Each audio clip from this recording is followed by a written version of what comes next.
Olá, telespectador, seja muito bem-vindo a mais um Câmara Entrevista. Hoje o tema do nosso programa é um tema esportivo, mas um pouco diferente aí do convencional. Vamos trazer o assunto arbitragem futebolística. Para isso eu tenho ao meu lado duas feras jauenses no assunto. Eles integram o corpo de árbitros da Confederação Brasileira de Futebol, a CBF. Eu falo com o José Cláudio da Rocha Filho, mais conhecido como Ju da Rocha, 37 anos, e o Miguel Catânio Ribeiro da Costa, 34 anos, que também é muito conhecido aqui na nossa cidade. Eu agradeço a presença de vocês dois, mais uma vez aqui na TV Câmara. E em primeiro lugar eu gostaria de perguntar para ambos, né?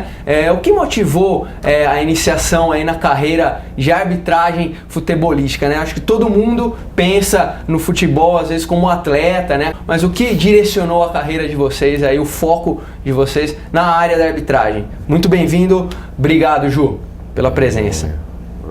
Eu que agradeço o convite aí de estar reconhecendo a arbitragem também nesse meio esportivo, como ela faz parte, ela também atua, ela também precisa ser lembrada. Bom, eu fui atleta de futebol, né? Joguei nas categorias de base do 15 de Jaú, sub-15, 17, um pouco no sub-20. A paixão pelo esporte, sempre amei o futebol, depois continuei no futebol amador, jogando por algumas equipes, Maloca, Alambique depois no Varziano, então sempre tive presente no futebol. Fui para a Faculdade de Educação Física e recebi o convite para participar de um evento na Associação Atlética Palmeiras, envolvendo garotos no futebol de salão. E daí a gente ia fazer a parte da arbitragem, ia ajudar um amigo e acabei gostando. E isso no futebol de salão. Um dia aconteceu de faltar um assistente no futebol de campo. O gerente do futebol do Associação Atlética Palmeiras, o Curica, me convidou se eu podia substituir o assistente lá na hora. Fui. Olhei meio espantado, fiquei um pouco assustado, gostei e já tinha um sobrinho que fazia parte da arbitragem na época, o Leonardo Vinícius Pereira, árbitro atuante também, da Federação Paulista de Futebol, que também foi me incentivando a continuar na arbitragem. Aí sou um pouco curioso, gosto de atuar de maneira melhor nas minhas funções. Peguei e fui atrás do curso na Federação Paulista e de lá o caminho seguiu um tanto quanto natural.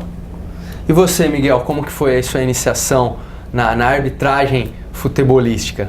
Bem-vindo, muito obrigado pela presença. Obrigado, eu que agradeço pelo convite. O meu foi um pouco diferente do Ju, né? Eu sempre gostei muito de futebol, mas como jogador não ia ter como, não ia chegar longe não. E aconteceu meio por acaso também, porque um dia um amigo, o Leonardo, não o Vinícius, né? O Leonardo Moscardo, ele trabalhava como mesário, né? E aí um dia ele chegou pra mim e falou que não poderia ir se eu não iria no lugar dele.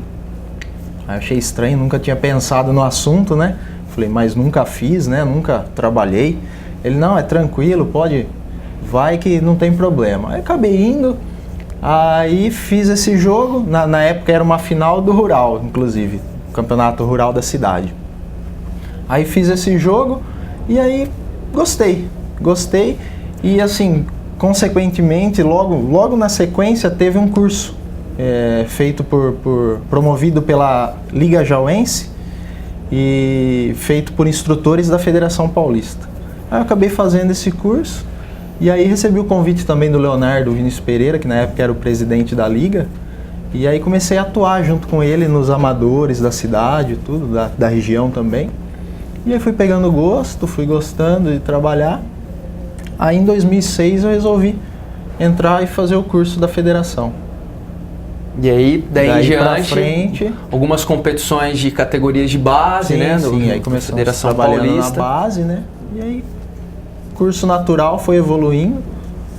E a Federação Paulista, posteriormente, ela indica os nomes dos árbitros para participar de competições e partidas de nível nacional, né, da Confederação Brasileira de Futebol. Então, como é feita essa indicação? Até o curso, aliás, Miguel, como é que funciona essa formação do árbitro até ele apitar algumas partidas profissionalmente e chegar até uma competição brasileira, como a Série A do Campeonato Brasileiro, a Copa do Brasil, que ambos, inclusive, tanto o Ju da Rocha quanto o Miguel Catânio, participaram na temporada de 2015 e com certeza deverão participar aí na temporada 2016. Então, como é essa formação, Miguel, de um árbitro de futebol? O curso, quando eu fiz, na época, em 2006, ele tinha duração de 1 ano, era uma vez por semana, feito lá na Federação Paulista, em São Paulo. Ao final, o curso era o mesmo para árbitro e assistente. No final do curso, você optava se você queria ser árbitro ou assistente, no final. Aí você começa atuando nas categorias de base, sub-11, sub-13, 15, 17, né? E aí, conforme o seu trabalho, o pessoal vai observando, comissão de arbitragem, você vai subindo no ranking, vai evoluindo. E assim, se eles entenderem, você começa a fazer profissional, A3, A2. E no momento que eles acharem que você está pronto, que eles estiverem confiando, eles indicam para o grupo que faz a Série A1. E aí, atuando na Série A1 também, você vai adquirindo um conhecimento, vai crescendo também. E aí depois vem uma indicação para a CBF, que aí você passa a fazer os campeonatos nacionais. Então tem um ranking que vai justamente até avaliando o desempenho dos árbitros durante a temporada. Como que funciona basicamente esse ranking, Ju? Tanto da Federação Paulista quanto da Confederação Brasileira de Futebol, CBF? Realmente, a partir de 2005, quando houve aquele escândalo do apito, aquela máfia do apito, houve uma mudança geral na concepção da arbitragem paulista. Foi criado um ranking para estabelecer a qualidade de cada árbitro. Eu me lembro, na época, eu fui escalonado como bronze, tá, em 2005, como bronze. E aí os anos foram passando, subi para prata, fiquei ali alguns anos na prata, até surgir a oportunidade de 2011 atuar pela primeira divisão do futebol paulista. Aí eu fui promovido para ouro. E dentro do ouro existia a categoria especial, que são os árbitros que representam a FIFA, a CBF. E em 2011 mesmo houve a indicação para a CBF.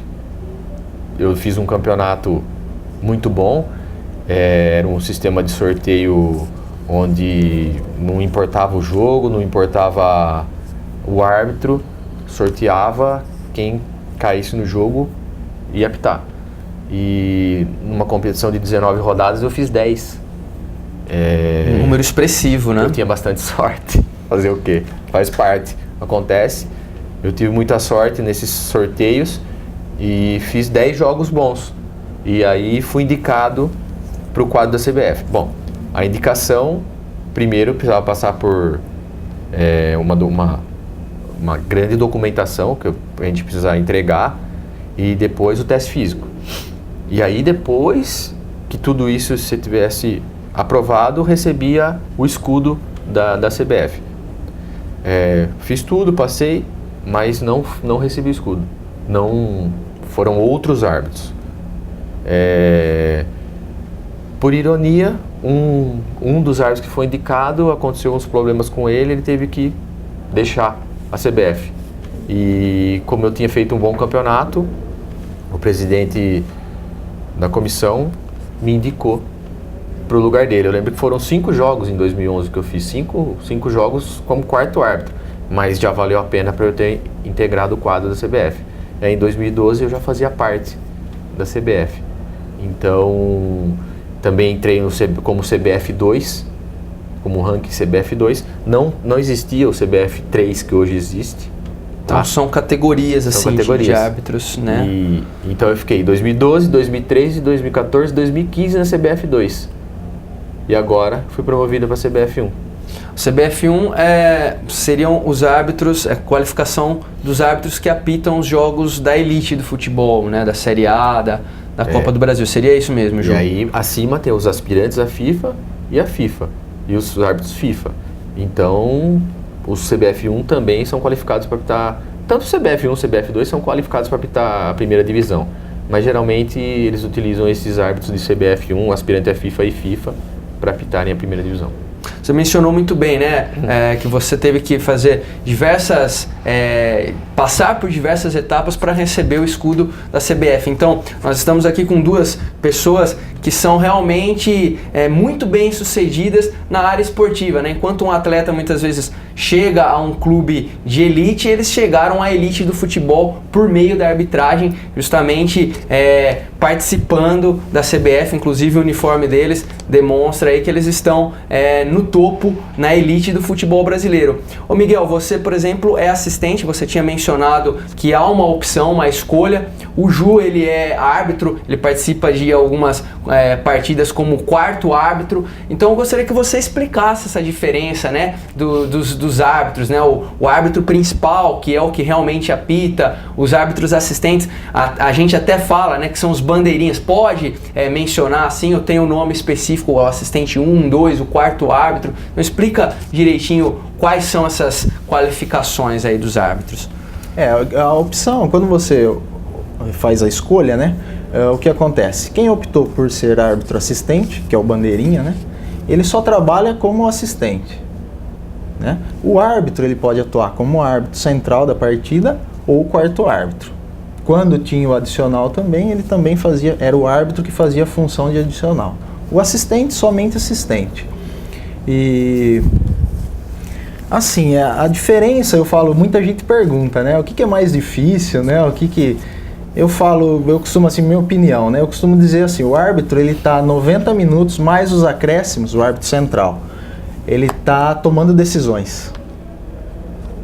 Seja ela um lateral, seja um pênalti, seja um tiro de canto, o que for, ele tá 90 minutos tomando decisões.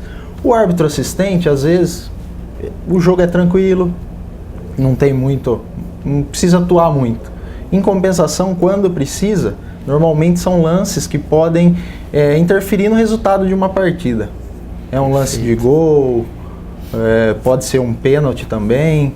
Quando o assistente tem que trabalhar, são lances que podem interferir nesse resultado. Então eu falo, é difícil para os dois. É bem complicado. Na minha época, eu me formei em 2004, 2 anos antes que o Miguel.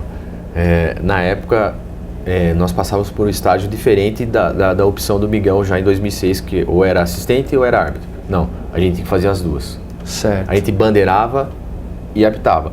Nas categorias de base, o sub-15, 17, 11, 13, são 2 jogos na mesma cidade, no mesmo local, um seguido do outro. Então, eu bandeirava um e apitava o outro. Então, eu tive a chance de vivenciar as duas, para daí escolher ser assistente ou ser árbitro. E para mim, o trabalho do assistente é dificílimo. É uma situação onde envolve mais do que preparo físico, ele tem que ter uma percepção muito grande de espaço, uma visão periférica muito boa, para poder estar enxergando a linha, e uma visão também boa para estar escutando às vezes só o toque na bola, porque às vezes não dá para ter as duas no mesmo campo visual.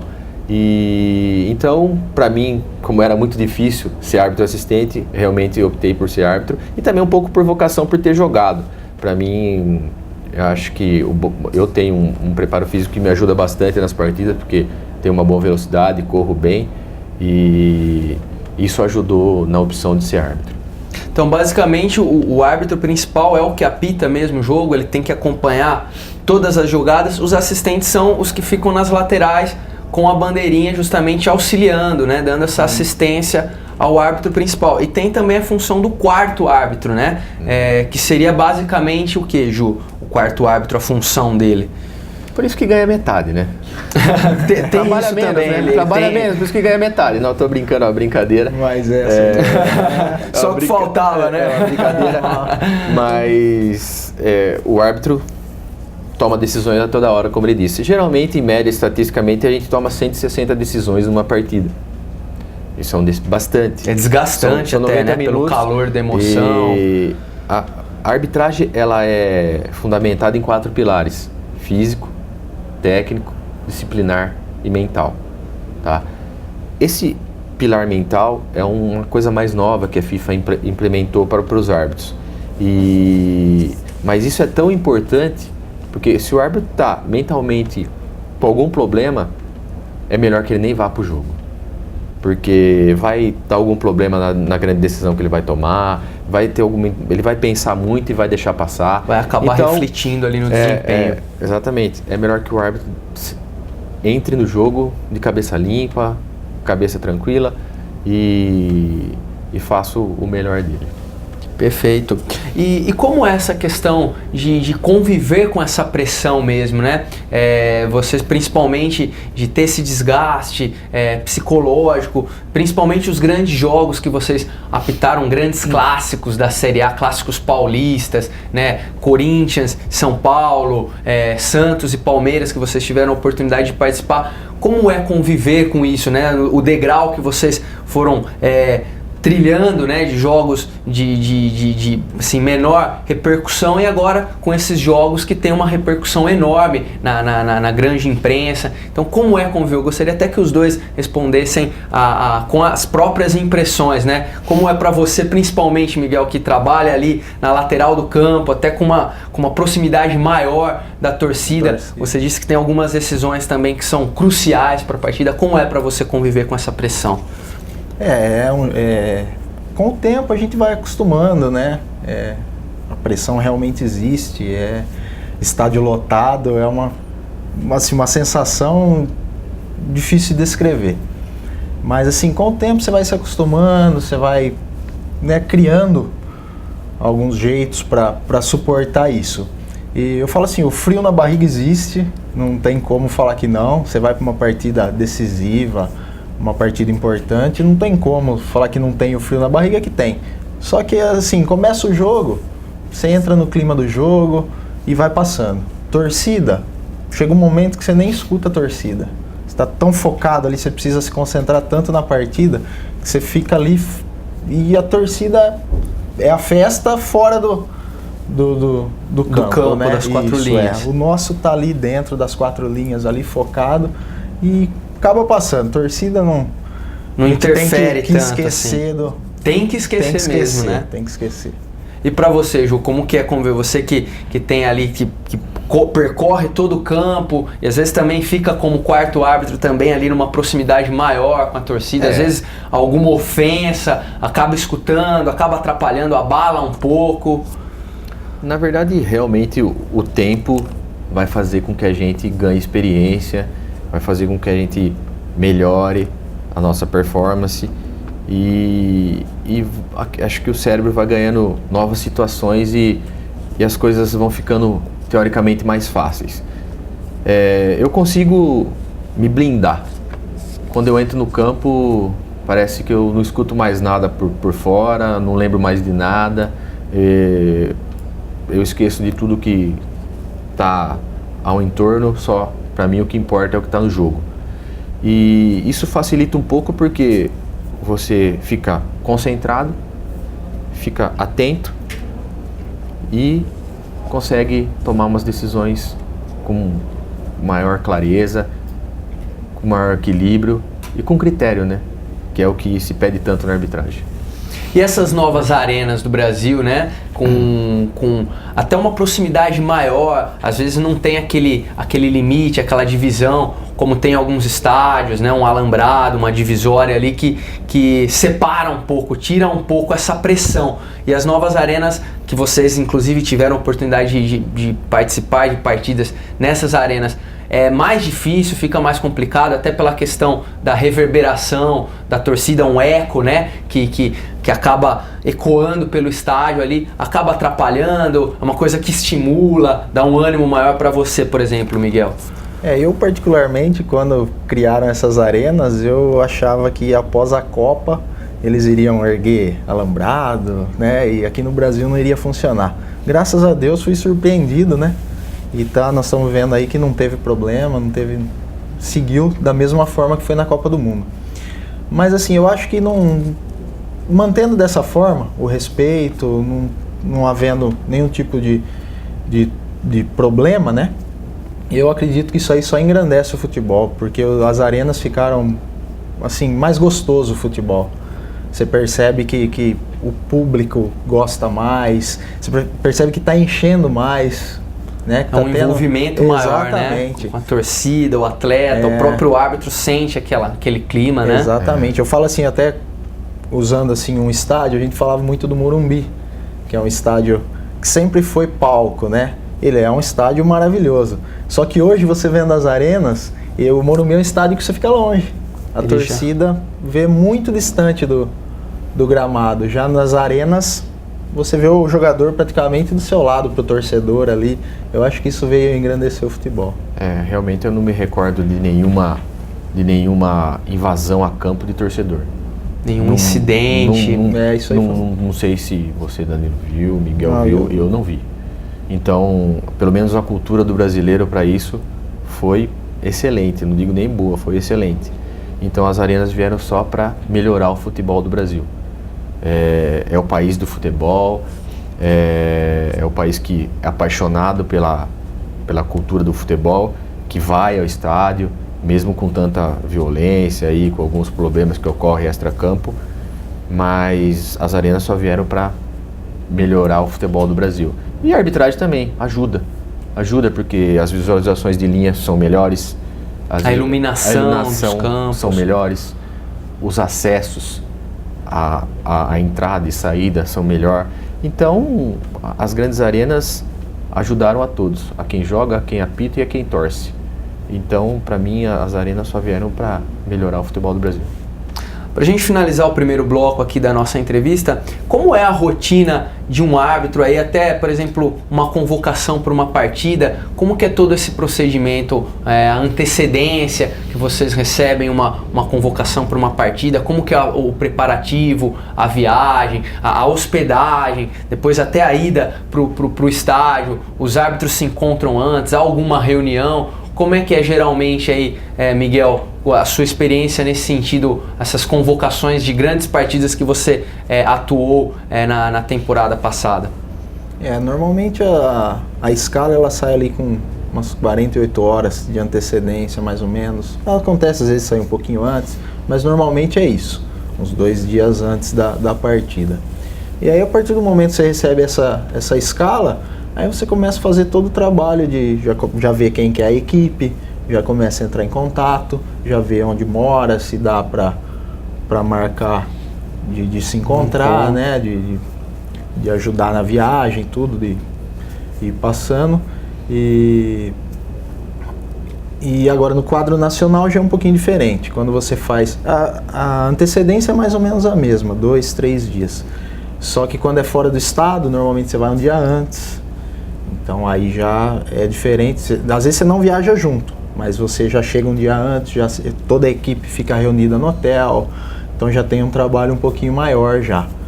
Mas é mais ou menos dessa forma que funciona. E esses custos, por exemplo, viagens, a hospedagem, a Federação Paulista, a Confederação Brasileira de Futebol, ela também arca com esses custos, está incluso ali no pacote, digamos, para convocar vocês. Sim, todo custo nosso é tudo feito, tudo custeado pela Federação ou pela CBF. Parte de viagem, diária e o jogo. Perfeito. A rotina de trabalho, assim, por exemplo, vocês ficam sempre na expectativa de uma convocação. Como é a rotina no dia a dia? Vocês também têm as profissões de vocês e como que fica esse preparo físico? Tem alguma rotina específica? Treinamentos também? Atualização com cursos? Como que é, Ju, essa parte de preparo mesmo, tanto físico quanto o preparo aí de estudo intelectual? A diferença do árbitro e do assistente é que o árbitro depende do sorteio. Nós árbitros somos sorteados para os jogos. E aí, como eu disse numa pergunta passada, tem que ter sorte. Eu tive sorte em alguns campeonatos, continuo tendo. Sempre que eu vou para o sorteio aí eu ganho jogos, ganho sorteios. E aí quando sai o sorteio a gente tem que estar ligado. Geralmente os sorteios são ao vivo pela internet. a gente pode acompanhar, e aí quando sai a gente já sabe o jogo que vai. Os assistentes têm uma espera um pouquinho mais tensa, porque sai o árbitro, mas não sai os assistentes. Então os assistentes mais... são escalados, os árbitros são sorteados. Então eles têm aí uma tensão de umas 4, 3 horinhas para esperar sair a escala deles. Uma curiosidade minha e do Miguel, nunca trabalhamos juntos pela Federação Paulista de Futebol. Poxa vida, pela Confederação Brasileira de Futebol, sim. Bastante. Mas pela Federação Paulista, não. Nunca. Olha que curiosidade, nós trabalhamos junto a interessante. primeira vez ano passado, né? E como foi essa experiência aí de ambos os conterrâneos aqui, jauenses, se encontrarem aí numa... Qual partida, inclusive, foi esse primeiro encontro de vocês? É bacana, né? Porque a gente já faz o que a gente gosta. E quando a gente faz com pessoas que a gente gosta, é melhor ainda. Então se torna prazeroso a viagens, né? A gente já sai da nossa casa, já sai junto, já sai conversando, já vai trocando ideia do jogo. Então se torna ainda mais gostoso quando você tá com pessoas que você se dá bem, né? Pessoas que querem o seu bem, né? Então é bem bacana esse lado aí. Isso é importante, esse entrosamento entre uma equipe de arbitragem, né? Assim como uma equipe com seus jogadores, os árbitros precisam estar bem alinhados também, precisa ter uma conversa ali, uma certa reunião, né? Para poder alinhar todos os pensamentos. É assim, Ju? A Federação Paulista utiliza geralmente trio fixos. Não sei se vocês prestaram atenção durante as competições, mas geralmente quando aparece um árbitro, os assistentes são os mesmos. Já se cria uma afinidade, já se cria um sistema de trabalho que facilita para quando o árbitro está atuando com os mesmos assistentes, porque sabe e confia. E aí consegue dar um melhor trabalho no jogo. Mas como você tinha me perguntado também sobre a preparação física, a rotina de trabalho, como a gente funciona. Bom, eu sou educador físico, tá? Por profissão. Trabalho como personal trainer. Sou proprietário de uma academia hoje aqui na cidade de Jaú. Inevitavelmente você está todo o tempo ali treinando também, né? Assim. Aí que engana-se. Eu oriento, mas não treino junto. Porque o meu treino é realmente específico, é diferente. Eu estou treinando para árbitro de futebol, eu sou um preparador personalizado, cada pessoa me procura para certas coisas, uma para emagrecer, outra para ganhar massa muscular, outra para ganhar condicionamento físico, motivos outra para totalmente diversos. Diversos, e o meu treinamento é específico. Eu tenho que treinar, geralmente eu treino 4 vezes por semana, tá? Entre treinamentos de corrida e velocidade e aeróbicos, mais a musculação. Isso também demanda tempo. Sim. Geralmente vai 2 horas por dia de treinamento, e nós como profissionais e também como árbitro tem que ter uma dedicação um pouquinho maior. A gente tem que se dedicar um pouquinho mais, porque senão realmente não consegue. Hoje o jogo está muito veloz. Hoje, na época 80, 70, existia muito jogador de futebol e menos atleta. Hoje inverteu essa pirâmide. Existe muito atleta e menos jogadores de futebol, e o árbitro também não ficou muito atrás. Tem que correr. O árbitro hoje em dia corre 12, 13 quilômetros por partida. Uma verdadeira maratona, quase. Isso, e numa intensidade muito alta. Eu lembro que numa mensuração de preparação física no jogo entre Santos e Audax, pelo Paulista, no Pacaembu, eu cheguei a dar um tiro de 30 km por hora. Puxa vida, foi um pique ali. Nem eu acreditava que eu tinha atingido essa velocidade. Mas um contra-ataque muito rápido, e num deslocamento rápido eu estava lá sendo mensurado por um GPS, e na hora que me veio a prova, eu falei, nossa, 30 km por hora, nem eu achei que eu atingia essa velocidade. Mas a necessidade ali acabou até forçando. Agora, você se eu não treino, se eu não me fortaleço, não me alimento direito, você acha que eu conseguiria dar um tiro de 30 km por hora? Eu não sou um atleta, eu sou um semi-atleta, eu sou alguma coisa parecida com um atleta. O atleta se dedica só a isso, o árbitro não. O árbitro tem que trabalhar para poder atuar como árbitro. Exatamente, né? Para poder atuar como árbitro. E isso demanda tempo, como eu falei, e às vezes a gente deixa alguma coisinha de lado, né? A gente deixa a parte social do árbitro, é a família. A família é a nossa base, aqueles que estão sempre do nosso lado, e às vezes os amigos têm que ficar um pouco de lado porque não tem como, não dá. E essa questão que você mencionou, até pra gente, nosso tempo do primeiro bloco tá encerrando, mas você comentou essa questão de ter praticamente uma dupla jornada, né? Então vocês são árbitros profissionais, mas vocês também têm as profissões fora da questão futebolística, né? E no Brasil, vocês acham que seria um cenário ideal a profissionalização dos árbitros, talvez até pela questão da remuneração? Eu não sei se vocês poderiam até mencionar alguns valores hoje atuais, se é possível sobreviver com isso, ou se num futuro próximo esse vai ser o cenário.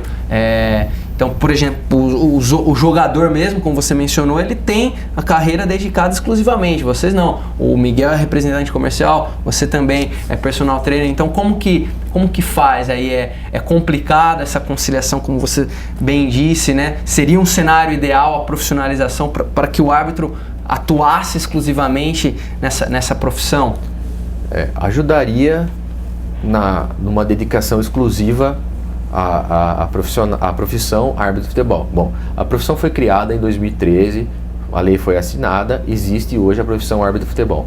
Ainda ela não foi, ela não está sendo ainda, como posso dizer, ela não está em vigor. Em vigor plenamente. Plenamente. A lei só foi criada, a profissão foi criada, mas ainda não vigora. E isso por problemas de CLT, de outras coisas trabalhistas que não cabe a nós árbitros discutirmos. Temos os nossos dirigentes que são exclusivos e discutem isso. Acabaria com os erros? Eu acho que não. Não ia acabar com os erros, porque o árbitro ainda é ser humano, falível. Então, melhoraria muitas outras coisas, sim. Melhoraria a qualidade física, o entendimento das jogadas por estar participando mais de congressos, de cursos, e melhoraria os critérios.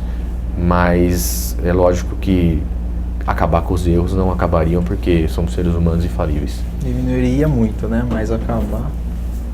E para você, o seu preparo também, como que você concilia com o seu trabalho, Miguel? Assim, de outra forma, você não conseguiria também se dedicar exclusivamente para a profissão de árbitro. Você precisa ainda conciliar com a sua profissão aqui em Jaú, né? E como que você faz para conciliar? Sim, da mesma forma. Você tem que sempre arrumar um tempo, né? Que nem eu trabalho com vendas. Você tem que sempre reservar um tempinho para você poder estar treinando, para poder estar aprimorando. Porque hoje não dá para viver só do futebol, não. Até porque a gente não sabe quando vai ser escalado, quantas vezes vai ser escalado, né? Você não pode contar com as escalas, né? Então não tem como deixar o trabalho. E a parte de treinamento tem que ir encaixando dentro de um horário do dia, de alguma forma. Vocês já chegaram a treinar juntos, assim, ou até não teria a possibilidade pelas funções distintas que vocês exercem? Os horários não batem. É difícil. Já aconteceu, né, da gente ir na pista ali, mais próximo do teste, a gente marca, vamos fazer um simulado, aí vai junto. Sim. Mas é mais assim, na rotina não. Na rotina não tem um treinamento junto, não. É mais perto do teste, vamos lá fazer um simulado, aí marca um horário que dá para os dois. Mas se não coincide horário, não. Coincide. E em média, assim, por exemplo, um jogo de uma partida de elite, de um campeonato de elite, em média, qual é o valor que a federação ou a confederação brasileira ela paga em média, assim, tanto pelo árbitro, pelo assistente, uma média geral, assim, um valor estimado? Assim, os valores eles são estipulados antes da competição. E eles estão acesso ao público aí, quem quiser ver, nos sites específicos das confederações. São tabelados, né? São tabelados e aparecem sempre. Eu acho que não precisa... A primeira divisão do Campeonato Paulista, em média, paga R$ 2.200. A primeira divisão do Campeonato Paulista. A segunda é o árbitro central. Tudo que eu falar, metade do assistente. 50%. Tem essa diferenciação. Já é definido, né? E a Série A2... 950 e também a metade do assistente, e a Série A3 740, acho, e a metade do assistente. A primeira divisão do Brasileiro era 2 mais ou menos parecido com a do Paulista, 2.200, 2.500. Aí já na CBF tem os escalonamentos. CBF 1 recebe uma taxa, aspirante a FIFA outro, FIFA outra taxa, por mérito. Por mérito, por qualidade, tá? E as outras divisões também são menos, e mais ou menos a Série B é 1.700 e 1.800, CBF 2, CBF 1, e a Série C acho que era R$700. Aí tem mais as diárias e o transporte, né? Tá tudo incluso, tem mais outros valores são custeados. Que geralmente a gente gasta para fazer o nosso transporte ou até o aeroporto ou até o estádio, dependendo da competição. E as diárias recebe também por quilometragem, que é dependendo da competição, ou quando é fora de estado é um valor fixo. São tudo custeado, já pré-definido antes da competição. São valores tabelados, sim, né? Sim. Uma pesquisa na internet é possível achar esses valores. Sim. E como vocês bem disseram, na realidade são valores ocasionais. Então não é sempre, não é às vezes todo mês que tem a oportunidade de participar de uma partida. Então realmente assim, tem que, como você disse até no começo da entrevista, né, Ju, tem que às vezes contar com a sorte para ter essa oportunidade, o árbitro, né? tem que contar com a sorte, porque o árbitro depende de sorteio. Perfeito. Nós vamos fazer um intervalo rápido, nós voltamos já com esse Câmara Entrevista, que eu recebo aqui ao meu lado os árbitros de futebol aqui da cidade de Jaú, colegas e amigos também, Miguel Catânio e Ju da Rocha. Voltamos já, espero você daqui a pouquinho. Até mais.